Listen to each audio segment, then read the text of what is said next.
சக்தி வாய்ந்த குணமாக்கும் 4 சங்கீதங்கள். இந்த நாளிலே சக்தி வாய்ந்த குணமாக்கும் 4 சங்கீதங்களை குறித்து நாம் பார்க்க இருக்கிறோம். முதலாவது தெய்வீக குணமாக்கும் சங்கீதம். சங்கீதம் 103ல் அவர் உன் அக்கிரமங்களை எல்லாம் மன்னித்து உன் நோய்களை குணமாக்குவார் என்று சொல்லப்பட்டிருக்கிறார். அவர் முதலாவது உங்கள் அக்கிரமங்களை மன்னித்து உங்கள் நோய்களை சுகமாக்கி உங்களுக்கு தெய்வீக சுகத்தையும் மனதிற்கு ஆறுதலையும் தருகிறவராக இருக்கிறார். 2வது பாதுகாப்பு மற்றும் விடுதலை தரும் சங்கீதம்.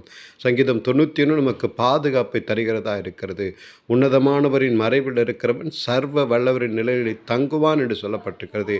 அவருடைய நிலையில் தங்கும்போது நமக்கு எந்த பொல்லாப்பும் நேரிடாதபடி அவர் பாதுகாக்கிறவராக. ஆகையால் பொல்லாப்பு உனக்கு நேரிடாது, வாதை உன் கூடாரத்தை அணுகாது. வாதை கூடாரத்தை அணுகாதபடி நம்மை பாதுகாக்கிறவராயிருக்கார். 3வது மீட்பு மற்றும் குணமாக்கும் சங்கீதம். சங்கீதம் 30 சொல்லப்பட்டிருக்கிறது. மீட்பையும் சுகமாக்குதலையும் இந்த சங்கீதம் தருகிறதற்கு போதுமானதாக இருக்கிறது.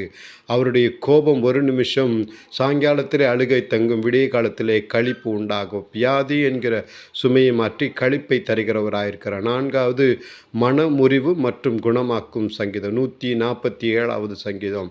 மனதில் முறிவோடு கவலையோடு இருக்கிறீர்களா? நொறுங்குண்ட ஆவியை குணமாக்கி கட்டுண்டவர்களை அவர் விடுதலை செய்கிறவராயிருக்கிறார்.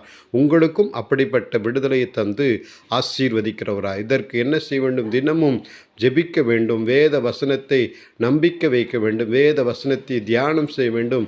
வேத வசனத்தோடு வாழ்க்கையை துவங்கும் போது கர்த்தர் நிச்சயமாய் உங்களோடு கூட இருப்பார். லைக் பண்ணுங்கள், ஷேர் பண்ணுங்கள், கமெண்ட்ஸ் பண்ணுங்கள். கர்த்தர் உங்களை ஆசீர்வதித்து கனப்படுத்துவார்.